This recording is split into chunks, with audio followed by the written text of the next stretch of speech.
What's up, Vent Fam? We're back. Took a week off. We're all back in action. This is Monday, August 10th. Today for some mobility, we're going to go PNF Hamstring Stretch. Thinking very similar to our contract and relax. Think about taking a big, giant, deep breath in, fill the belly up, hold that breath while I contract the hamstring. I'm going to press into that hinge position. And then after my breath hold, 3 to 5 seconds, I will slowly release my breath while I increase my range of motion. We're going to go through that, say 3 to 5 times per side, prioritizing a neutral spine.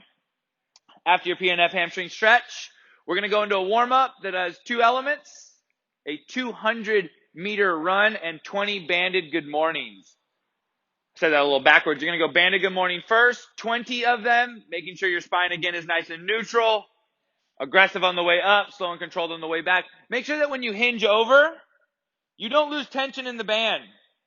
Yeah, no. Tension the whole time. 20 banded good mornings, 200-meter run. Think about increasing your rate each round. A little faster. Metcon today. 3 total rounds, 4 total reps. You will have 6 minutes. That will be a minute of work and a minute of rest. Your movement will be kettlebell swings consistently through all of it. Your weights ideally will get lighter. You will start off minute 1, heavy kettlebell, as many kettlebell swings as you can do, 300 or so. And then you'll put the kettlebell down. On minute 2, you rest for the full minute. On minute 3, you go down to your medium weight bell. You do another max set of kettlebell swings for that minute. Minute 4, you rest.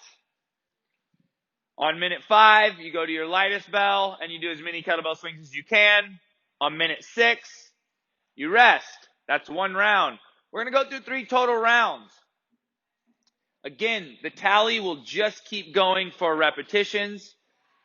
Tyler, if you could do a kettlebell swing facing the door for me. You'll notice that his back is nice and flat throughout the entire movement. He is slightly behind the bell.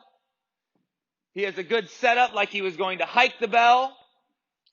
And notice how far away from the ground the kettlebell stays the entire time. Hamstrings.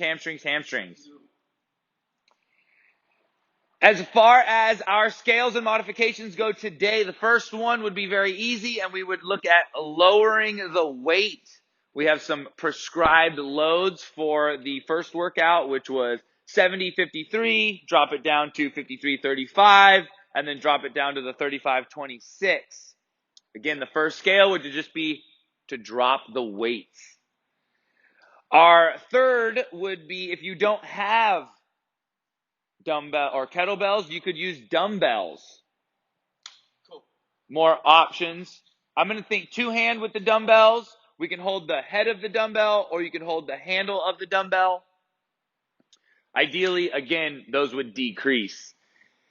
And then the final option would be changing the whole workout, and this would be if you had no equipment into an EMOM.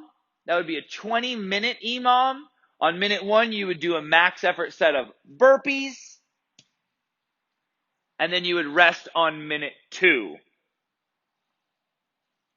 I think the only other thing that could get wonky is if you didn't have optional loads, you could easily do this with 1 load or even 2 loads.